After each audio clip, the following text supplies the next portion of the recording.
O mundo visivelmente está sendo marcado pelos finais dos tempos. E também há sinais de uma grande crise mundial acontecendo. As nossas vidas se mostram cada vez mais curtas e passageiras aqui na Terra. Estamos vivendo um cenário onde a pobreza e a fome ceifam vidas como nunca antes, onde os falsos profetas proliferam, a desesperança aumenta e as almas estão sendo vastamente perdidas. Mas, em meio a tudo isso, reconhecemos a urgência da nossa missão. Há uma luz de esperança através dos Gideões missionários da última hora. Esse é um projeto do coração de Deus, como guardiões da fé e da ação social. Com mais de 44 anos de história e um exército de mais de 1.000 famílias de missionários, nos dedicamos à obra missionária que transcende fronteiras.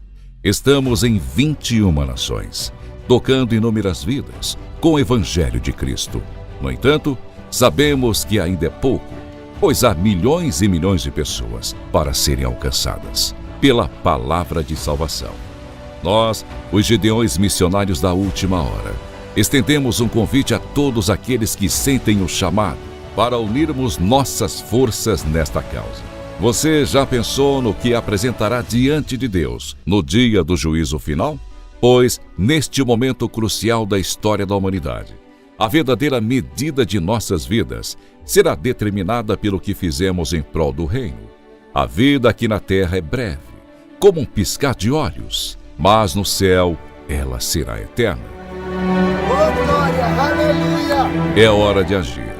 É hora de juntos fazermos missões no Brasil e nas nações, pois essa é a ordenança do Senhor e nossa tarefa mais importante que temos nessa vida.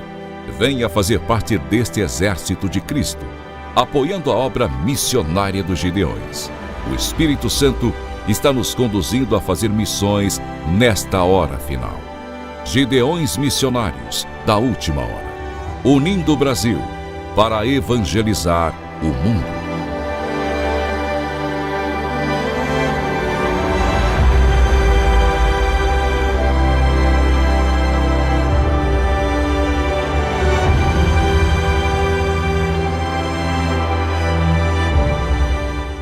Graças a Deus. Meus irmãos, minhas irmãs, com alegria, eu cumprimento a todos com a paz do Senhor. Podeis tomar assento, irmãos, muito obrigado.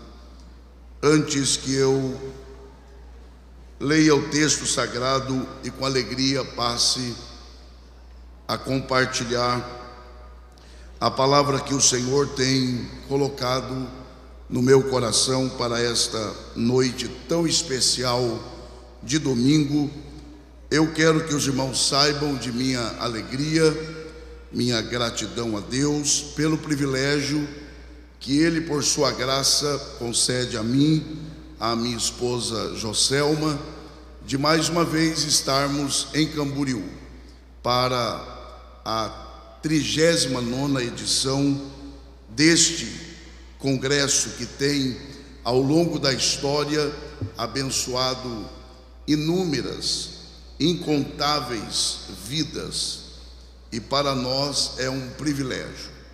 Estar nos Gideões é sempre uma honra, é sempre um privilégio, e eu quero agradecer a Deus por este privilégio.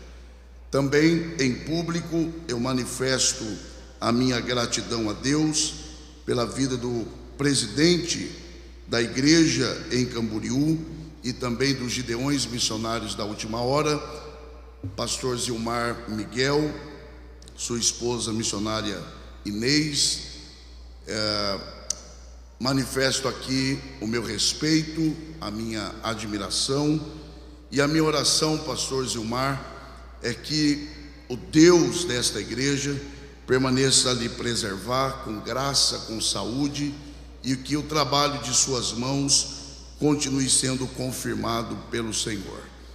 Também agradecer ao pastor Adriano, que Deus em Cristo o abençoe junto de sua família. Também pastor Wesley, pastor Silas, que Deus em Cristo os abençoe. Uma alegria estar aqui com nosso amigo pastor Reginaldo Ribeiro, sua esposa, Pastor Reginaldo é um companheiro que juntos trabalhamos ali em São Paulo, ao lado de nossos pastores, pastor José Wellington e pastor Wellington Júnior, que faço questão de registrar aqui também. Que Deus em Cristo o abençoe. Também aos que já pregaram, o missionário Ronaldo, pastor André, pastor Antônio Márcio, que Deus também em Cristo os abençoe. Pastor Gilmar, se o senhor me permite, eu também estou acompanhado de 2 obreiros de nossa igreja ali em Mogi das Cruzes. Eu tenho a alegria de, ao lado de minha esposa, pastorear o setor em Mogi das Cruzes, que é ligado ao Ministério do Belém, e eu tenho a alegria de ter aqui os nossos irmãos, o pastor Leonardo e o pastor Gerson. São obreiros ali, pregadores da palavra, homens comprometidos com a igreja, com a família e com o ministério que Deus tem confiado a cada um deles. Deus abençoe. Muito obrigado. Eu preciso perguntar isto aqui, preciso mesmo. Quem aqui de verdade quer continuar ouvindo Deus falar, diga amém. Que bom. Abra sua Bíblia, por favor, no livro dos Salmos.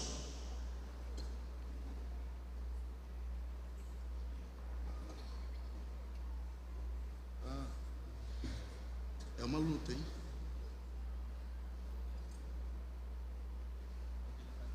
É de Deus. Quando você encontrar o livro dos Salmos,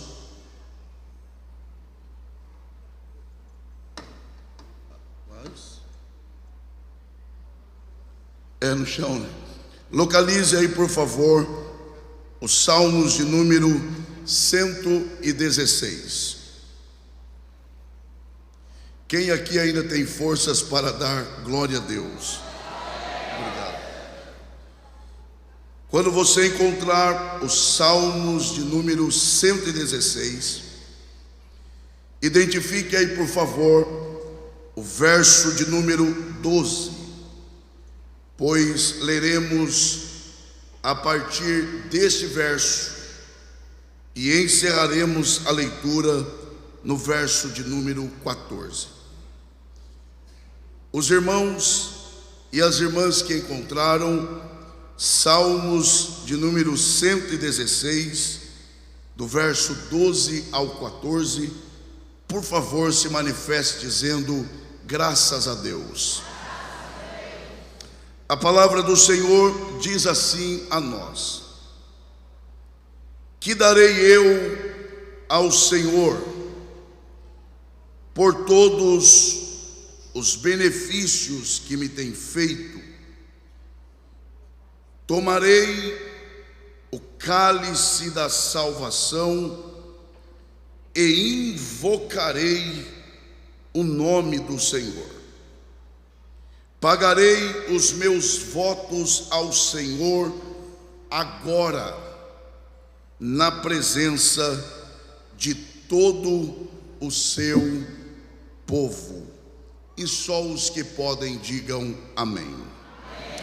Muito obrigado. Os que estão em pé podem tomar assento, e que Deus, por graça, mais uma vez abençoe a exposição de sua palavra. Este é um salmo com o qual nós, em certa medida, estamos extremamente familiarizados.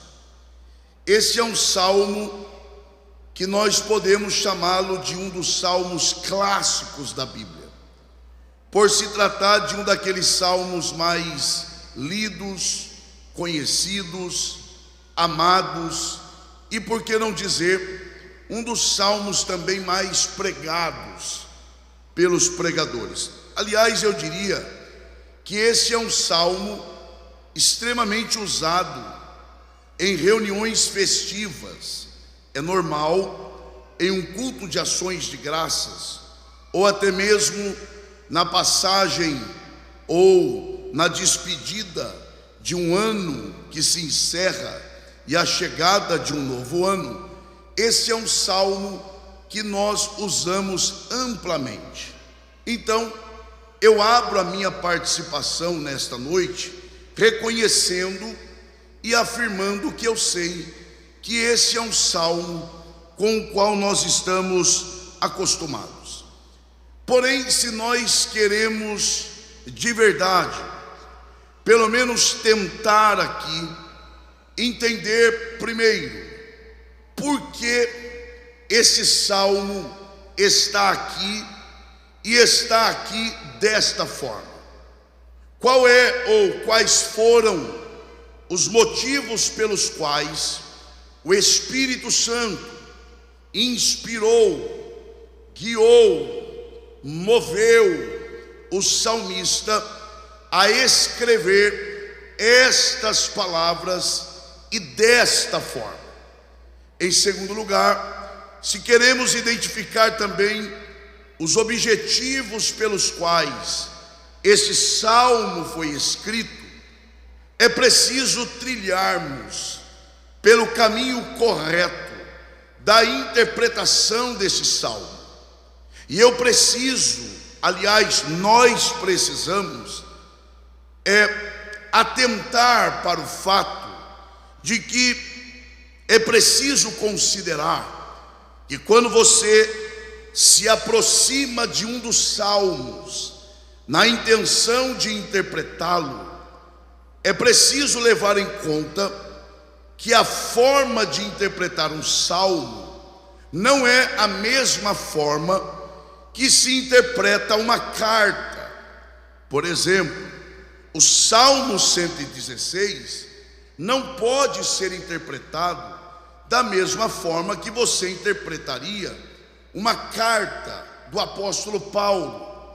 Primeiro, porque carta, em linhas gerais, estabelece doutrina, estabelece verdade absoluta, enquanto os salmos, eles não têm esta finalidade, aliás, nem podem, porque na verdade, o livro dos Salmos, ele compõe aqueles livros chamados de livros poéticos, que são livros que expressam sentimentos e que por isso não podem, em hipótese alguma, estabelecer doutrina.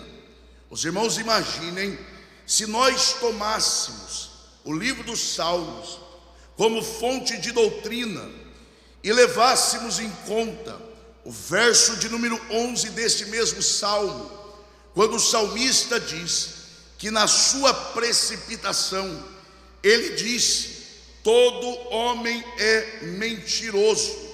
Se fizéssemos disso uma doutrina, então nenhum homem prestaria, todo homem seria engano. Imagine também se tomássemos o livro dos Salmos como fonte doutrinária e levássemos em conta aqueles salmos nos quais o salmista pede para Deus matar os seus inimigos. Seriam salmos contraditórios à ordem de Deus para que não se mate um ao outro. Eu estou tentando dizer que a maneira de nós interpretarmos os salmos não é a mesma maneira de se interpretar um outro livro da Bíblia. É preciso considerar algumas verdades e algumas condições interpretativas.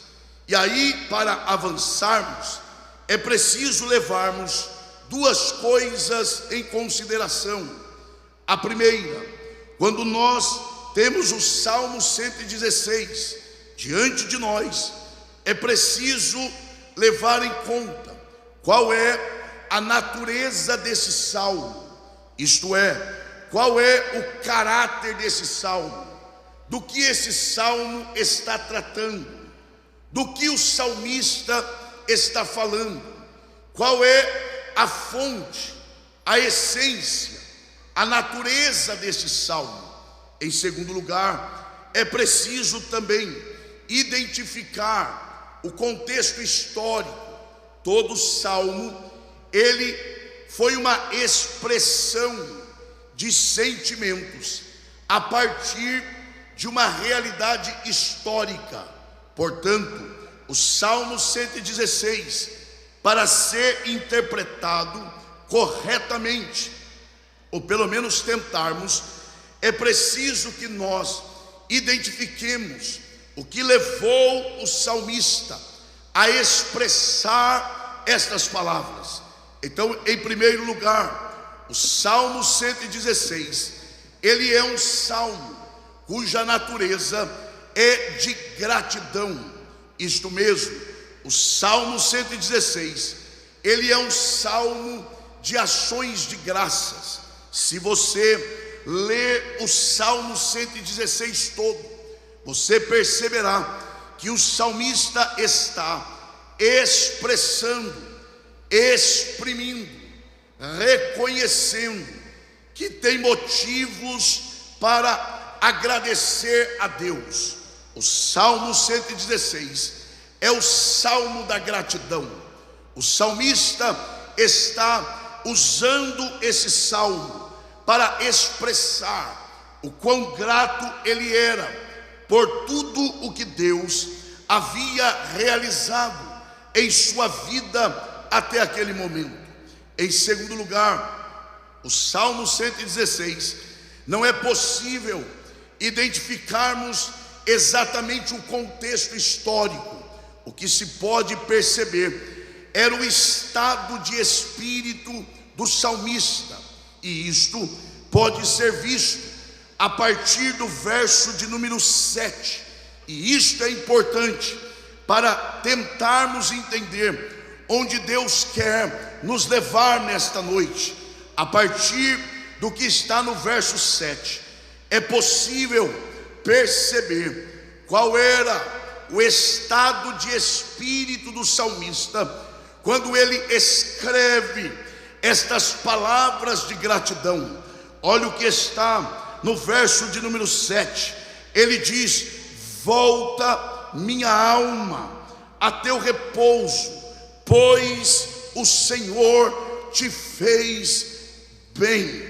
Ouça-me, por favor. O salmista, quando escreve esse salmo, ele está com a mente sossegada, ele está com o coração tranquilo, ele está com a alma em paz. E percebam, eu vou repetir isso aqui. Quando o salmista escreve o Salmo 116, ele está em paz, ele está em repouso, ele não está sofrendo nenhum tipo de pressão, ele não está sendo perseguido, ele não está sendo caluniado. Pelo contrário, a mente está em paz, a alma está tranquila, o coração está sossegado. Agora eu me dirijo a vocês que me ouvem nesta noite. O que você costuma fazer em dias de paz? O que você faz em dias de tranquilidade? Você vai para a praia, vai para a casa de campo, vai curtir o feriado. Olha o que o salmista faz. Ele está com a mente tranquila, ele está com a alma e o coração sossegados. O que é que ele faz? Ele usa esse tempo de tranquilidade para revisitar o passado, para se lembrar da sua trajetória. E à medida que ele vai se lembrando, ele vai percebendo o quanto Deus havia sustentado a sua vida.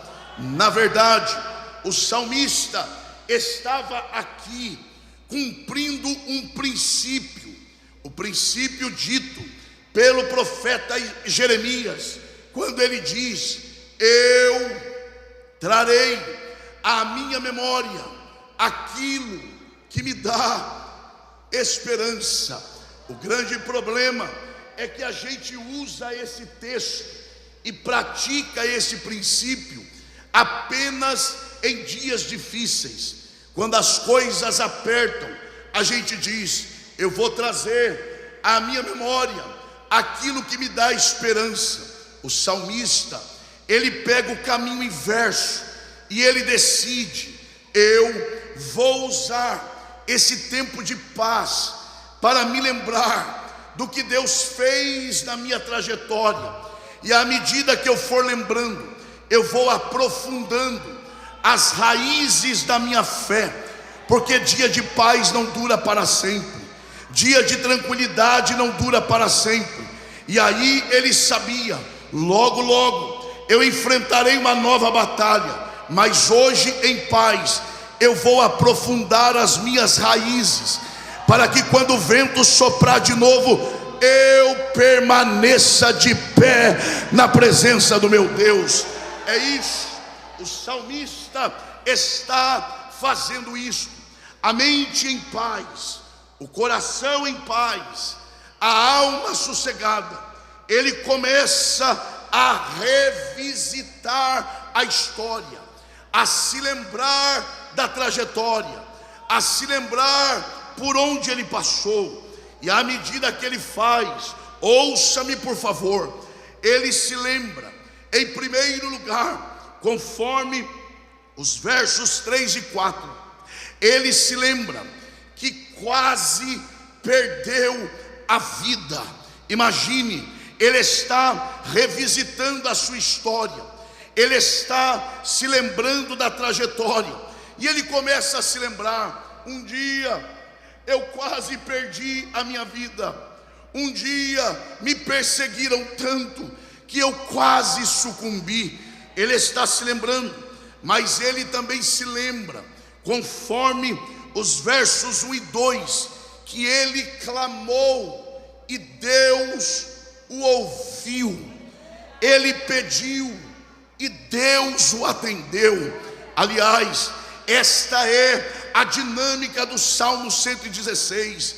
Para um leitor dedicado à palavra, se você ler o Salmo 116 com atenção, você perceberá que a expressão chave desse salmo é esta: eu clamei, ele me ouviu; eu pedi, ele me atendeu; eu orei, ele veio em meu favor.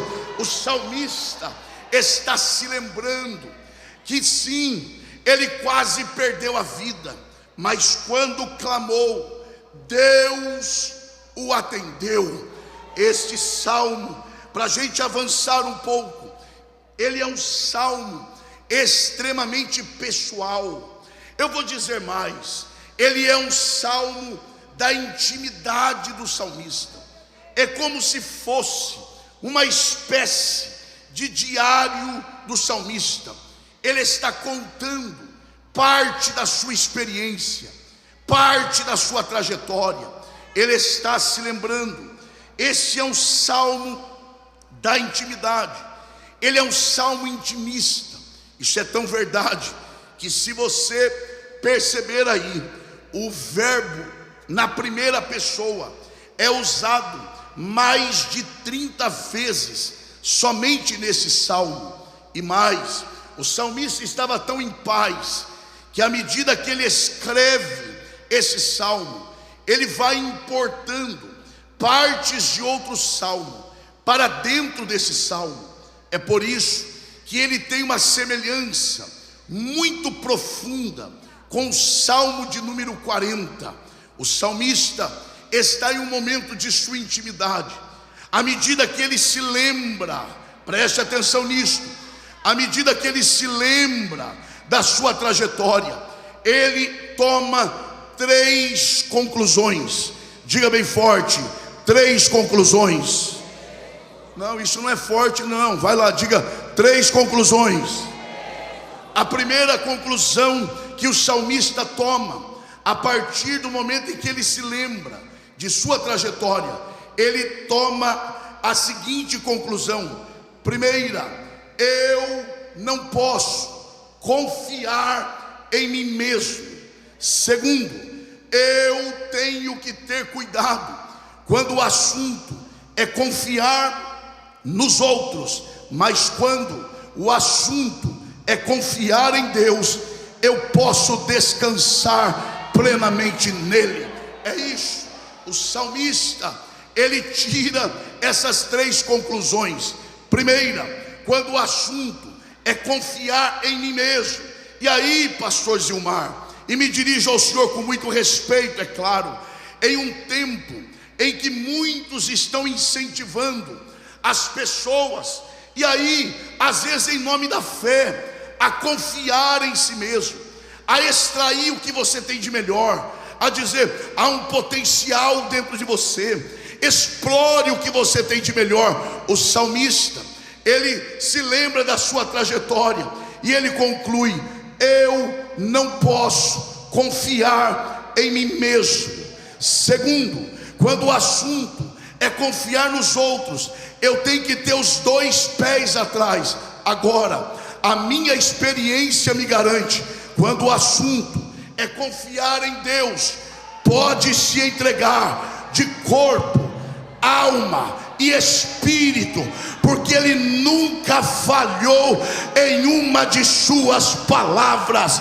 Quem aqui quer se unir ao salmista e reconhecer que vale a pena confiar em Deus, levante a sua mão e dê o melhor glória a Deus que você já deu aqui nessa noite.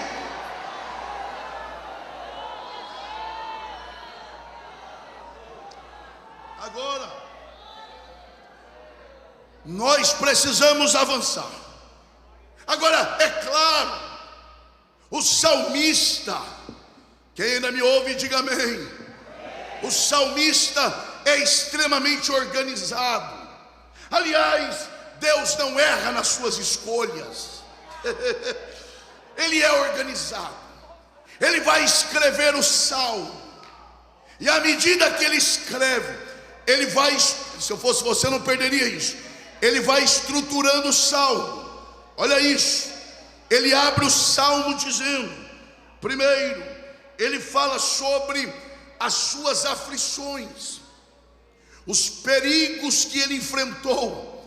Ele está se lembrando: eu fui afligido, eu sofri perigo, eu fui afrontado, eu fui perseguido.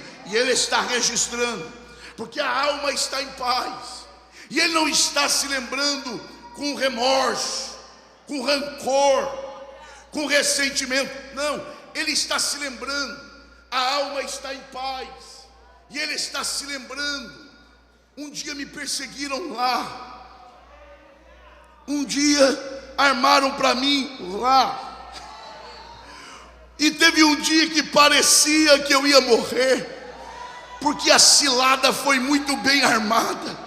E ele vai contando as aflições, os perigos, mas ele também conta, preste atenção nisso aqui, ele também se lembra que no dia da aflição, ele contou sobre ela para a pessoa certa. Eu vou repetir, ele está se lembrando da aflição que sofreu, mas ele diz: mas eu decidi contar para a pessoa certa. Eu me apresentei diante de Deus. Oh, glória a Deus, oh, glória a Deus. O Senhor me autoriza a dizer isso aqui nessa noite. Aprendamos a contar as nossas aflições àquele que de fato pode dar o escape. Oh, glória. Eu fui afligido, eu fui alvo de ataque, mas eu contei para Deus.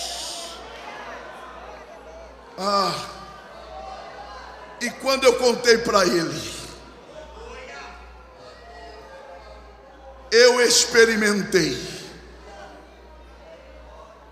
a bondade dEle, a compaixão dEle e a libertação dEle. Diga bem forte: quando eu conto as minhas aflições à pessoa certa, coisas certas me acontecem. Deixa eu te dizer uma coisa aqui. Deixa eu lhe dizer uma verdade aqui. nós temos alguns problemas, eu diria vários. Um deles, nem todos, é achar que o culto é dividido em partes. Por exemplo, vamos orar, logo depois vamos adorar a Deus com os hinos, depois vamos ler a Bíblia, depois vamos ouvir uma palavra, e agora que já temos adorado, vamos ouvir a pregação. Como se orar não fosse adoração, como se cantar não fosse adoração, como se pregar não fosse adoração. Aliás, quer saber de uma coisa? Quem é que está aqui, diga amém. Tem gente que nem diz, né? Porque às vezes até esqueceu que está aqui. Vai lá, quem está aqui, diga amém. Estar aqui não garante que você está cultuando, porque na verdade o culto não começa quando o pastor ora para começar. O culto começa ou não quando você sai de casa. Quando você sai de casa e diz assim: eu vou na igreja porque hoje é os Gideões e lá é um ambiente agradável, é muito legal, tem muitas coisas no entorno, então não tem culto para você. Agora, se você sai de casa dizendo: eu vou lá porque eu quero contemplar a formosura do meu Deus, pronto, meu irmão, o culto não começa quando ora aqui, o culto já começou lá na sua casa. Pastor, e o que isso tem a ver? Porque na verdade todo o culto é um ato de adoração. A gente ora adorando, a gente canta adorando, a gente oferta adorando, eu prego adorando. No meu espírito, pastor Reginaldo, de vez em quando eu falo enquanto eu prego: o Senhor, receba este ato, o meu esforço físico, o meu intelecto, a minha emoção, receba como um ato de adoração. Enquanto o pregador prega, ele adora. Enquanto você ouve pregação, é um ato de adoração. Você crê nisso? Diga amém. Então levante a mão mais alto que você puder. E aqui nós vamos fazer um momento de adoração. Diga bem forte para Camboriú saber que os Gideões já começou. Diga bem forte: o meu Deus é bom, é compassivo e é libertador. Esta mão que você levanta para adorar, toque o ombro da pessoa que está perto de você com respeito, é claro, e diga para ela: em nome de Jesus, você vai experimentar a bondade de Deus, a compaixão de Deus e a liberta. Oh, glória a Deus. Oh, Deus.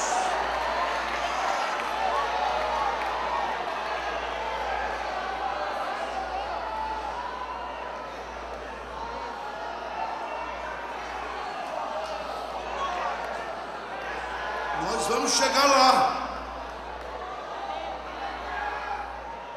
Nós vamos chegar lá.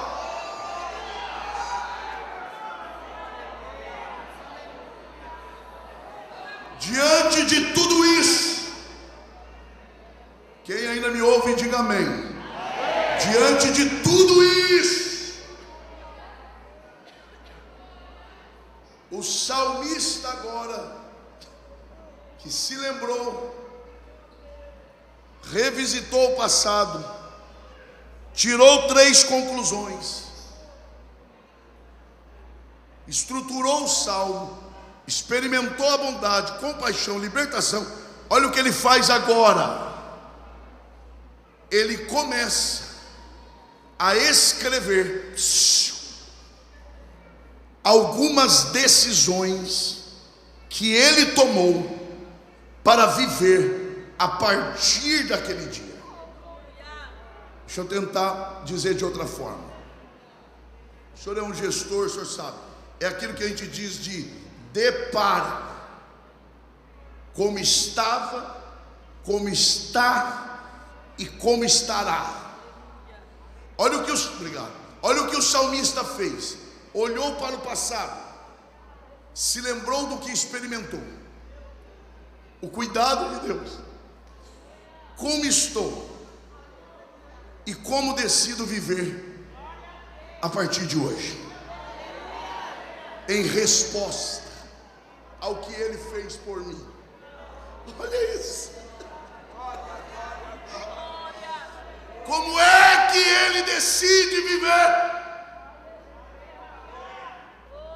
Eu estou aproveitando esse tempo de paz na alma para me lembrar da bondade de Deus.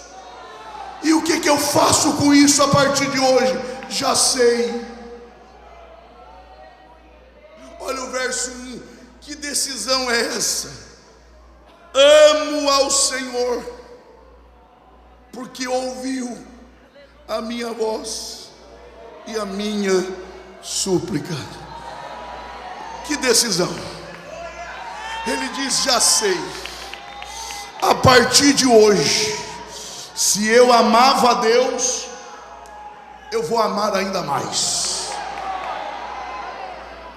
Se eu trabalhava para Ele, eu vou trabalhar ainda mais. Tem um grupinho por aí dizendo: você está fazendo demais, você está se esforçando demais, as pessoas nem reconhecem o seu trabalho, as pessoas nem valorizam o seu trabalho. Não tem problema, eu sei por onde passei, eu sei o que eu enfrentei, eu sei o que Deus fez por mim. E se eu trabalhava, vou trabalhar mais. Se eu amava, vou amar mais. Oh glória a Deus, oh glória a Deus, oh glória a Deus. Você crê que Deus está falando aqui nessa noite? Então, onde tiver mãos levantadas, Deus renova as tuas forças para fazer mais, para trabalhar mais, para se esforçar mais e amar mais.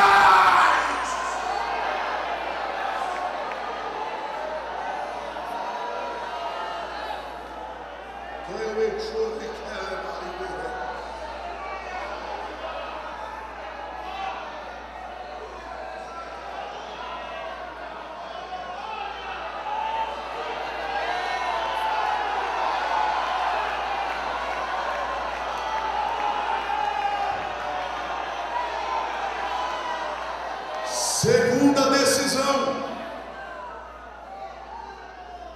Primeira é: vou te amar mais,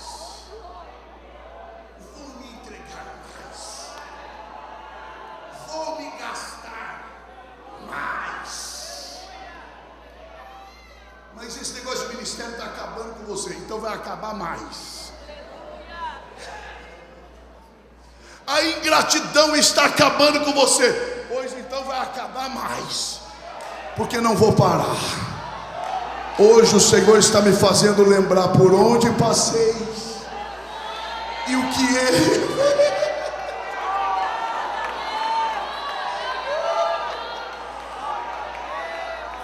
Segunda decisão, com base na experiência lembrada. Verso 7: descansarei ainda mais nele. Faça assim, por favor, ó. Faça assim, ó. Pode fazer. Respire fundo, vai lá. Descanse mais. Desacelera. Tranquiliza a mente. Ele não cuidou de você ontem. É isso que o salmista está fazendo. Se Ele cuidou de mim ontem, para que me desesperar hoje? Eu vou me lançar mais aos seus braços. Eu preciso adiantar.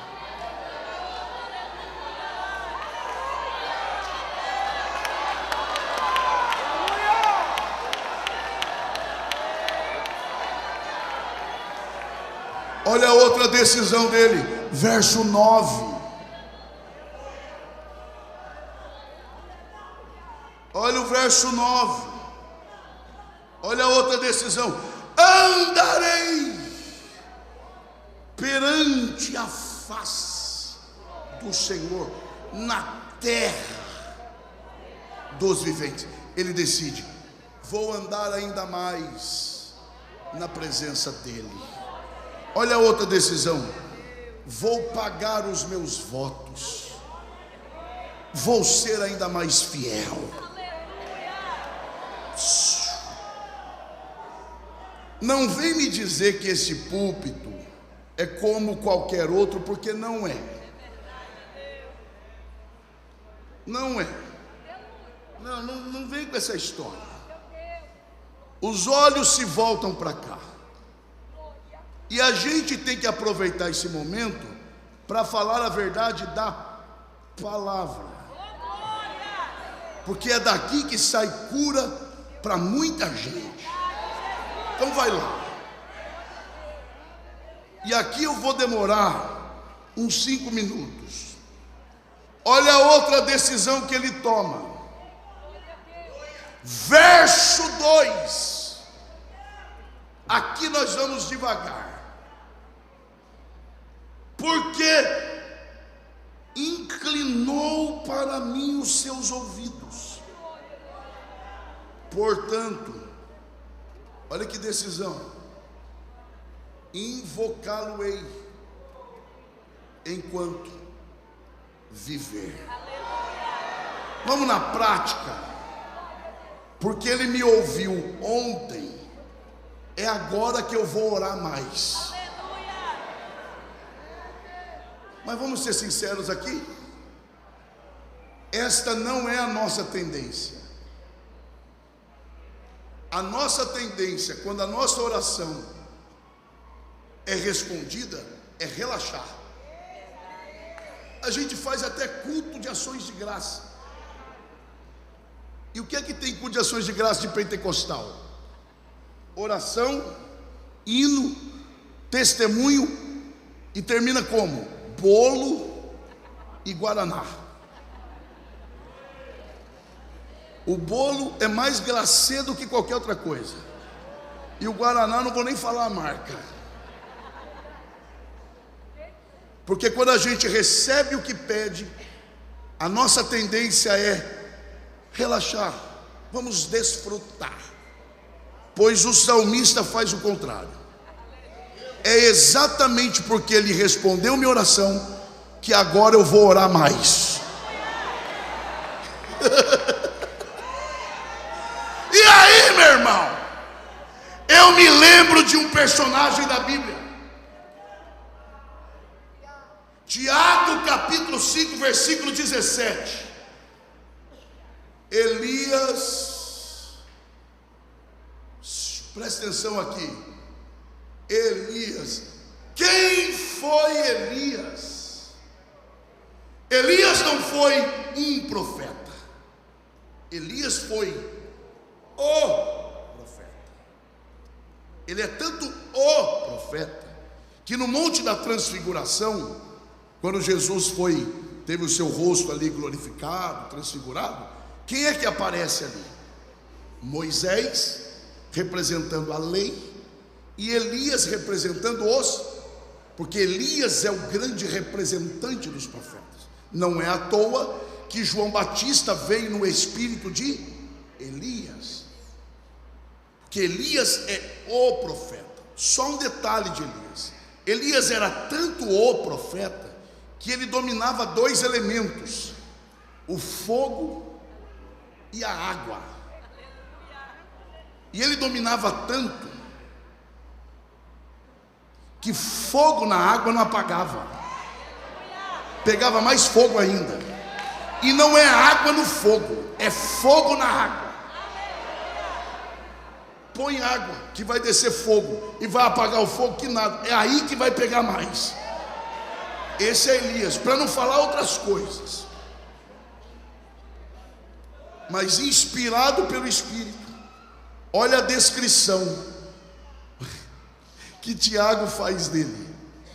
Dentre tantas coisas, Elias é descrito como: Elias era homem.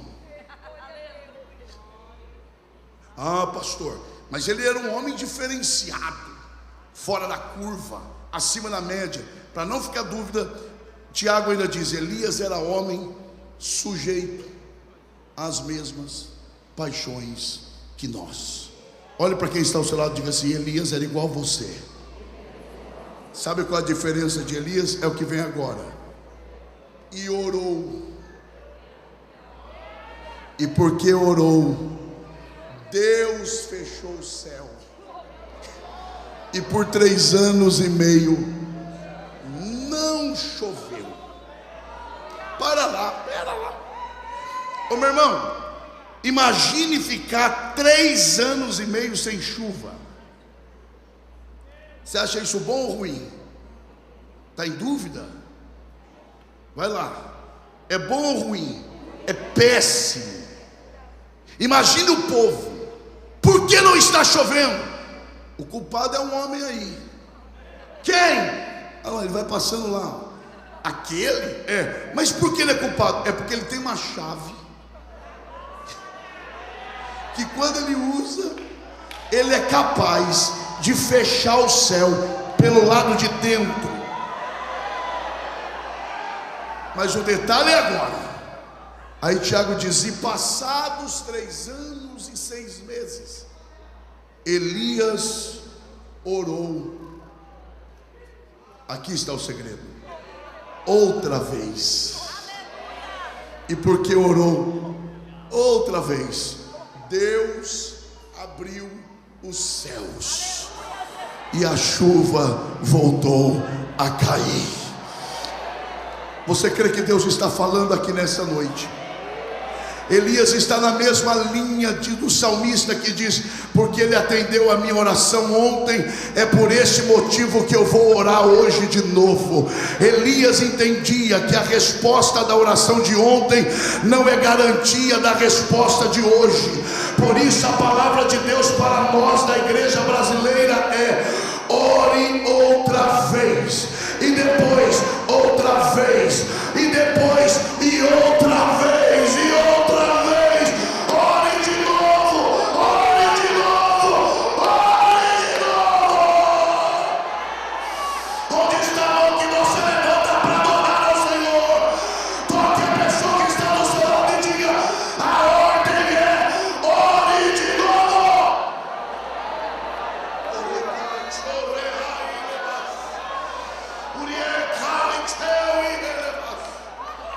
Quem está entendendo a voz de Deus aqui nesta noite? É orar de novo. Eu não vou cansar vocês.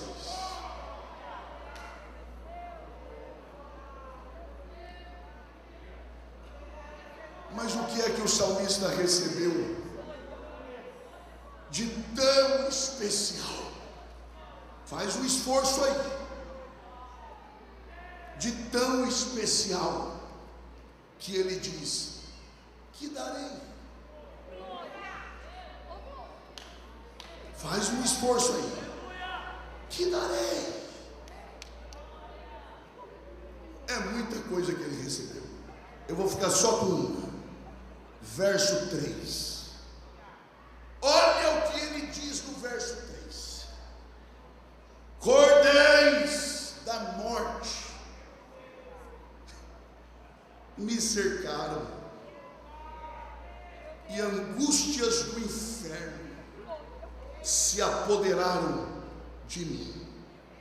Encontrei aperto e tristeza. Olha bem para cá. Ele está se lembrando do passado, e dentre tantas coisas ele se lembra: eu estou me lembrando de um período da minha vida em que as cordas da morte me cercaram, angústias do inferno se apoderaram de mim.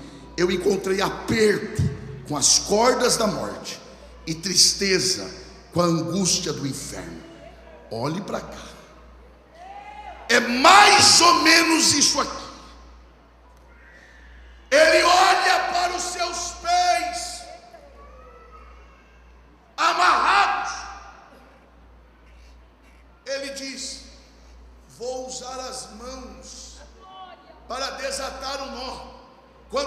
olha para as mãos também estavam amarradas. Preste atenção aqui. Veja se não é a repetição do Salmo 40. Não desvie o olhar por nada.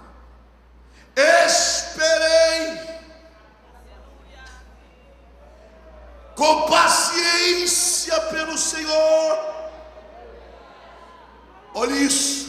E Ele inclinou-se para mim, ouviu o meu clamor, tirou-me de um lago horrível, de um charco de lodo, pôs os meus pés sobre uma rocha, firmou os meus passos.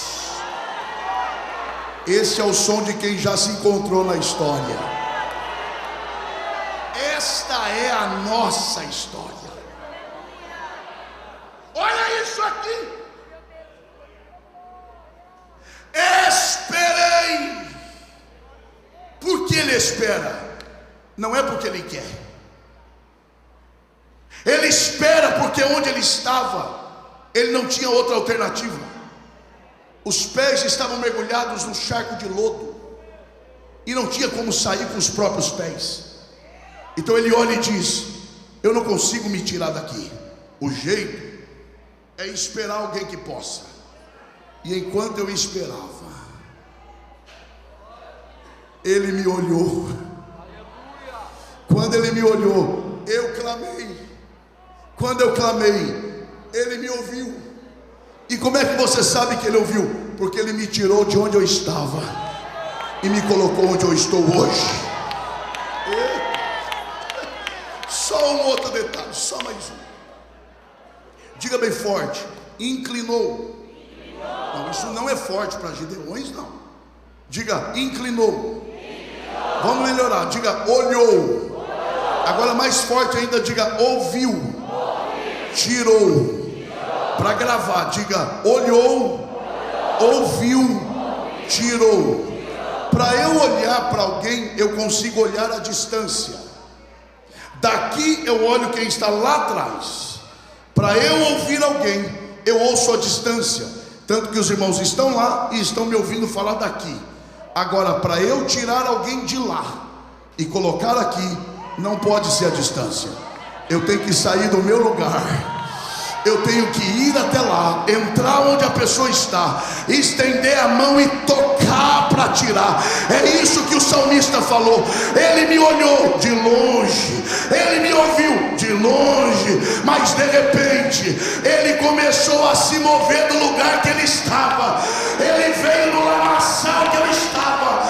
Ele colocou a mão na lama, não se sujou, me tirou de lá e colocou os meus pés sobre a rocha.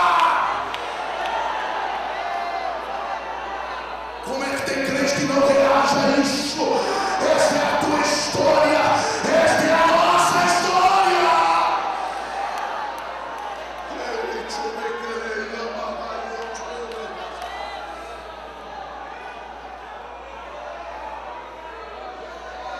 Nós vamos encerrar aqui.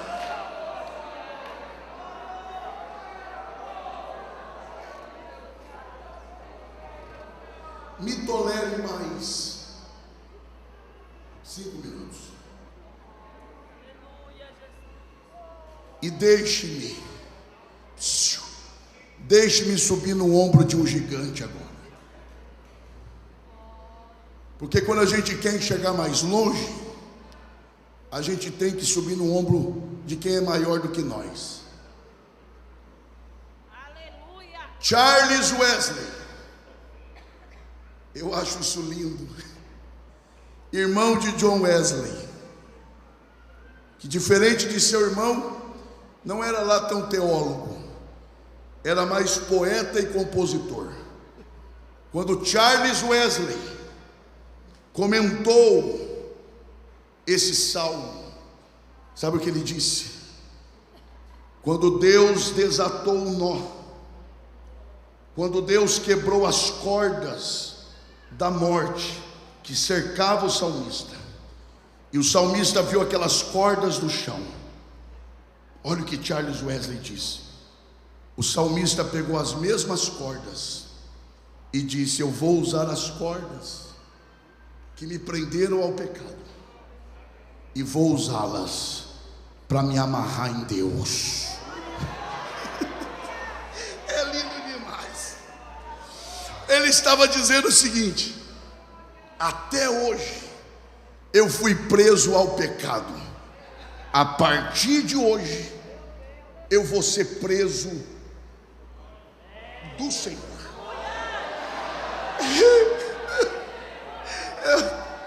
É o verso 9: andarei perante a face do Senhor na terra dos viventes. Ou seja, onde Ele for, eu vou chegar. Onde Ele chegar, eu vou estar. Por quê? Porque agora eu sou um preso nele. Eu agora sou amarrado nele. Eu agora, vai lá, eu sou escravo dele. Eu vou dizer isso aqui, porque é o seguinte: nós seremos servos de qualquer jeito. Pastor Júlio Ribeiro, Paulo explica isso em Romanos. Nós seremos escravos de qualquer jeito. A questão é: você quer ser servo de quem?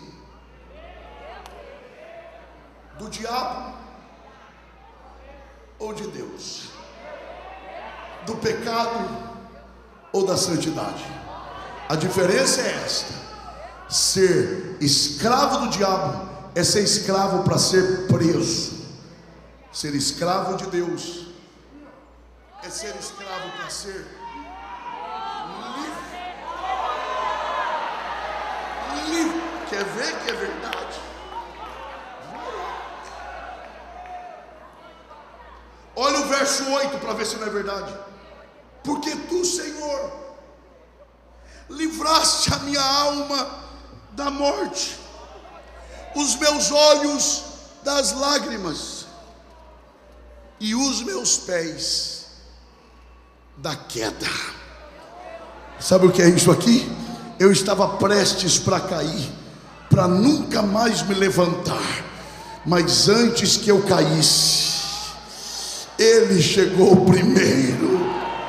E eu que era servo do pecado, eu que era servo do diabo, agora sou servo da liberdade, sou servo de Deus, e eu sou livre. Onde estão os livres aqui? Levante a mão e dê o melhor brado de glória que você pode.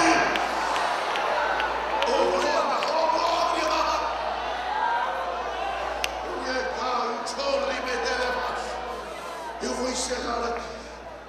Aí tá bom de pregar aqui. Vou encerrar aqui. Quer ver que é verdade? Eu estou no meu horário. João 10, versículo 9.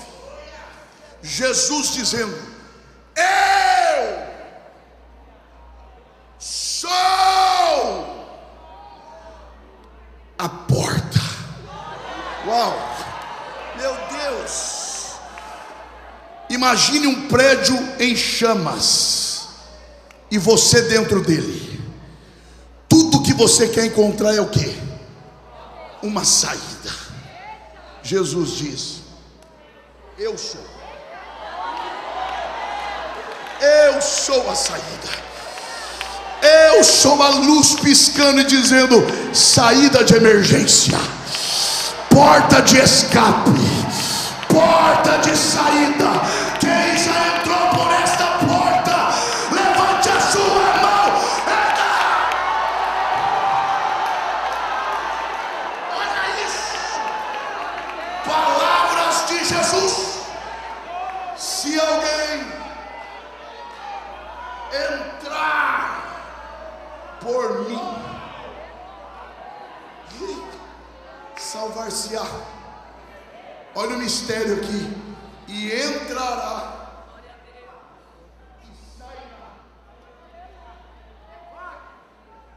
Não é um mistério? E entrará e sairá. Diga bem forte, pastor Abençoado, diga: entra para sair. É que a gente está acostumado com o relacionamento que prende. Jesus diz: aqui não. Aqui você não entra para ficar preso. Aqui você entra para ser livre. Mas para vós que temeis o meu nome, nascerá o sol da justiça, trazendo salvação debaixo das suas asas. E vocês sairão, correrão e saltarão como bezerros livres, livres, livres, livres. Com a permissão do pastor Gilmar, esteja em pé adorando ao Senhor. Diga bem forte: eu sou livre. Não, isso não é forte. Diga: eu sou livre.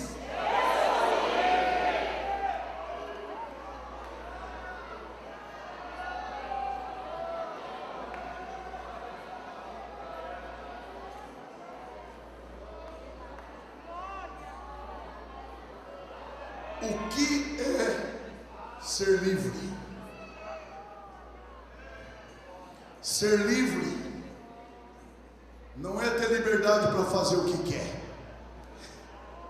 Ser livre não é liberdade para fazer o que deseja. Porque quem faz o que quer é escravo do próprio desejo. Ser livre é ser capaz de dizer sim para o que é para dizer sim, e não para o que é para dizer não. Deus já me libertou. Eu não sou mais escravo do pecado. Ele livrou o meu pé da queda. Como é que eu pago isso? Primeira coisa, e fico aqui: tomarei o cálice da salvação. Que cálice é esse?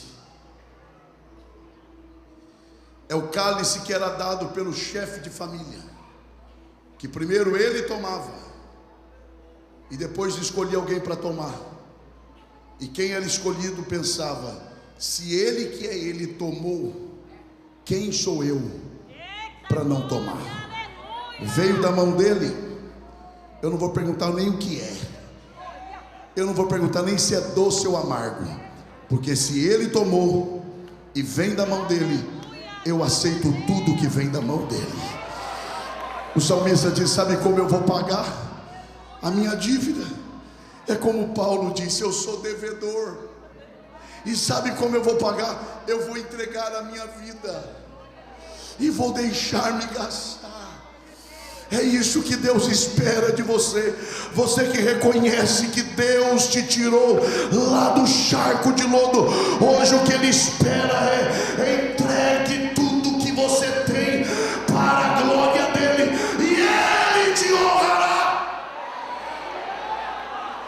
E eu quero aqui convidar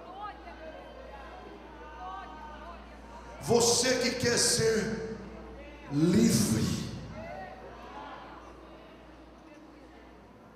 Onde está a primeira pessoa que deseja entregar a sua vida ao Senhor Jesus agora?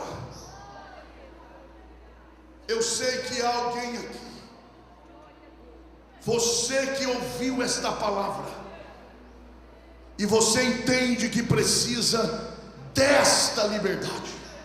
Onde está você? Permita que Deus corte essas cordas. Permita que Deus quebre esses laços. Saia correndo do teu lugar e volte para Jesus agora.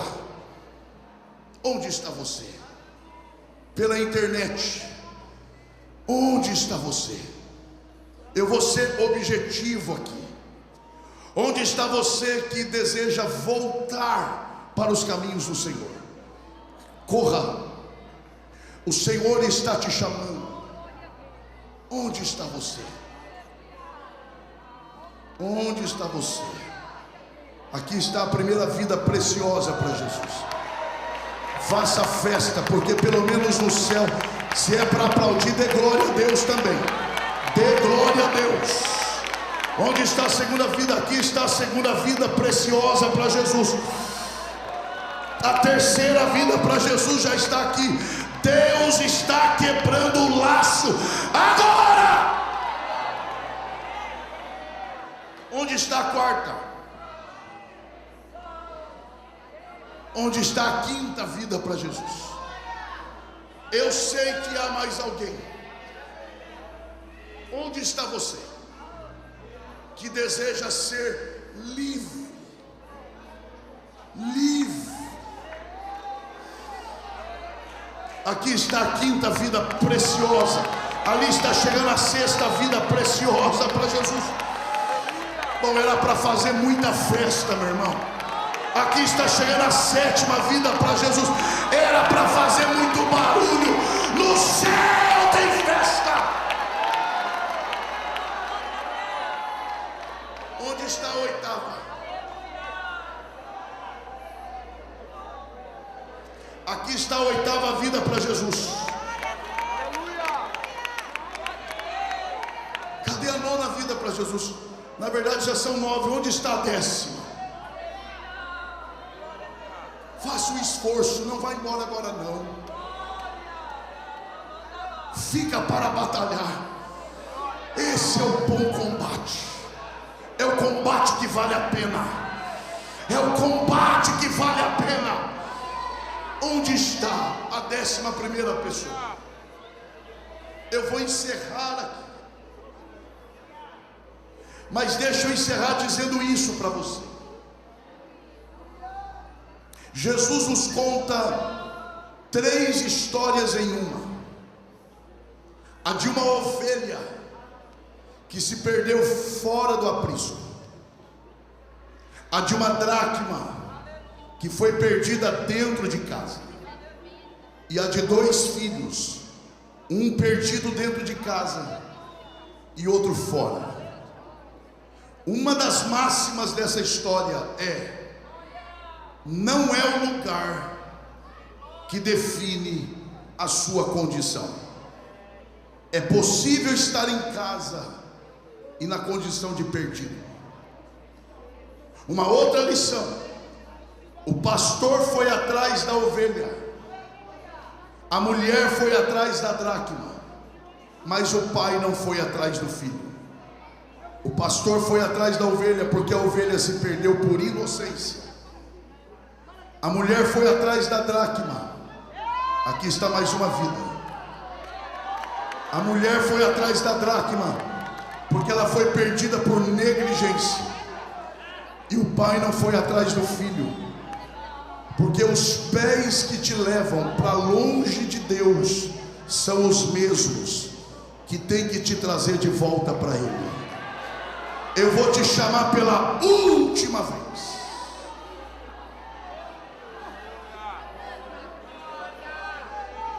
Este laço que te prende no teu lugar, isso, venha. Deus já quebrou o laço. O diabo não vai cirandar com a tua história, não vai. O diabo não vai manchar a tua história, não vai. Deus reescreve a tua história hoje. Eu te chamo a última vez. Existe aqui mais alguém que precisa se reconciliar agora. Eu te dou 40 segundos.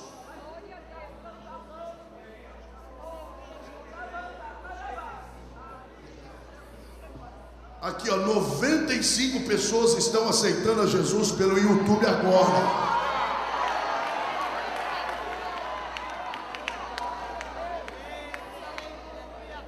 Você tem 15 segundos.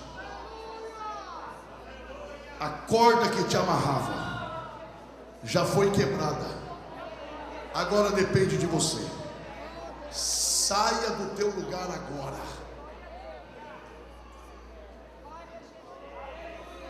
Deus quer enxugar os teus olhos e te livrar da queda. A igreja está feliz por essas vidas. 95 mais 12, 107. Vale o glória a Deus por isso. Vale o glória a Deus por isso. Já foi para 118 na internet. Com mais 12, 130. Vale o glória a Deus por isso. Pastor Gilmar, eu respeito o senhor demais. E é justamente por eu respeitá-lo que eu acho que quem tem o direito de orar por essas vidas é o senhor. Estou com muito respeito. Eu quero pedir que o senhor nos conduza nesta oração em favor dessas vidas. A igreja está feliz e os livres podem dizer glória a Deus.